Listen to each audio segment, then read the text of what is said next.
नमस्कार मित्रांनो, ठरलं तर मग या सिरियलमध्ये काय घडले आपण ते बघणार आहोत। अश्विन सुभेदारांच्या घरी आलेला असतो। त्याच्या देखत वकील त्यांना लेटर देतात। त्याच्यामध्ये स्पष्टपणे लिहिलेलं असतं की हा सुभेदारांच्या प्रॉपर्टीमधील हिस्सा मला मिळावा। जर मिळाला नाही तर आम्ही दोघे इथेच राहणार आणि जर मिळाला तर आम्ही इथून निघून जातो। प्रताप आश्चर्यचकित होतो। अर्जुनच्या पायाखालची जमीन निसटून जाते। कल्पनाला देखील खूप त्रास होतो। ती समजून सांगण्याचा प्रयत्न करते पण अश्विन वेगळ्या धुंदीत असतो।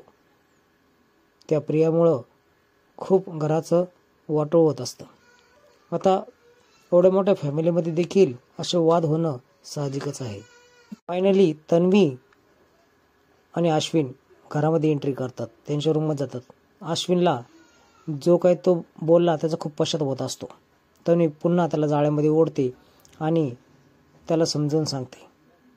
खूप फोर्स केल्यानंतर ती म्हणते मला भूक लागली आहे, आपण तिकडे जाऊयात। पण इकडे सायलीने सर्वांना समजून सांगितलेलं असतं, तन्वीचा रागराग करू नका, प्रियाचा रागराग करू नका, तिच्यावर दुर्लक्ष करा। आपल्याला आनंद मानायला हवा की अश्विन आपल्यावर ह्यावेळेस दिवाळीला असणार आहे। दोघे जेवायला बसणार त्याच वेळेस सायली त्याला 3 नियम सांगते। स्वयंपाक आमच्याबरोबर करायचा नाही आणि जेवायला आमच्या देखत बसायचं नाही।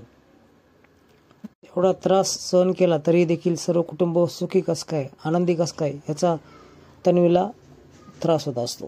तन्वी बाहेरूनच जेवणाची ऑर्डर देते कारण तिला स्वयंपाक येतच नसतो।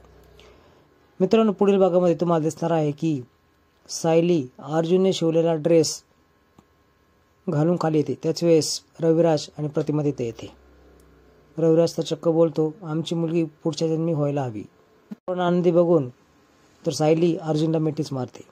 असेच नवीन अपडेट्स बघण्यासाठी चॅनल सबस्क्राईब करा, बेल आयकॉन दाबा। व्हिडिओ पाहिल्याबद्दल धन्यवाद।